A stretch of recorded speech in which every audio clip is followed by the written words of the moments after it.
এই জন্য বিভিন্ন জনের ক্ষেত্রে দেখা যায় এই মাত্র ইসলাম ধর্ম গ্রহণ করেছেন, ইসলাম ধর্ম গ্রহণ করা মাত্রই মৃত্যুর কোলে ঢলে পড়েছেন। প্রিয় নবী সাল্লাল্লাহু আলাইহি ওয়াসাল্লামের খাদেম ছিল এক ইহুদি, ইহুদি সন্তান খাদেম ছিল, বাবাও ইহুদি।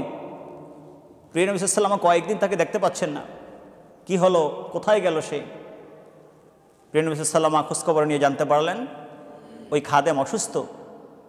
প্রিয় নবী সাল্লাল্লাহু আলাইহি ওয়াসাল্লাম তাকে দেখতে গেলেন, সে কিন্তু মুসলমান না, ইহুদি। প্রিয় নবী সাল্লাল্লাহু আলাইহি ওয়াসাল্লাম তাকে দেখতে গেলেন, দেখতে যাওয়ার পরে প্রিয় নবী সাল্লাল্লাহু আলাইহি ওয়াসাল্লাম অবস্থা বুঝলেন যে তার মৃত্যু কাছাকাছি চলে আসছে। রাসূল পাক সাল্লাল্লাহু আলাইহি ওয়াসাল্লাম তার শিয়রের পাশে বসলেন। তার পিতা, ওই ইহুদির পিতা ইহুদি, ওই বাচ্চার পিতাও ইহুদি, সেও পাশে বসা আছে।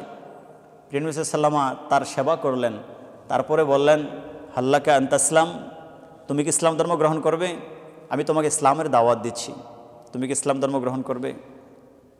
ওই ছোট্ট বাচ্চাটি, স্বাভাবিকভাবে সন্তানরা পিতামাতার অনুগত হয়।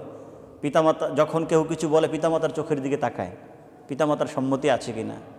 বাচ্চাটি তার বাবার চোখের দিকে তাকালো, বাবা এইভাবে চেহারা নাড়লেন, চোখ দিয়ে ইশারা দিলেন, আতিই মুহাম্মাদান সাল্লাল্লাহু আলাইহি ওয়াসাল্লাম, যে তুমি মুহাম্মদ সাল্লাল্লাহু আলাইহি ওয়াসাল্লামের অনুসরণ করো, তিনি যা বলেছেন তা মেনে নাও, তুমি ইসলাম ধর্ম গ্রহণ করো। সুবহানাল্লাহ। এই ছোট্ট বাচ্চাটি ইসলাম ধর্ম গ্রহণ করলেন, আর কিছুক্ষণের মধ্যেই মৃত্যুর কোলে সে ঢলে পড়ে গেলেন, রব্বে করিমের জান্নাতে পৌঁছে গেলেন। সুবহানাল্লাহ।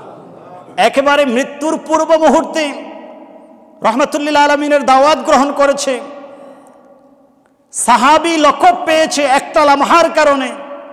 রাহমাতুল লিল আলামিনের নূরানি নজর তার অন্তরকে কেড়ে নিয়েছে।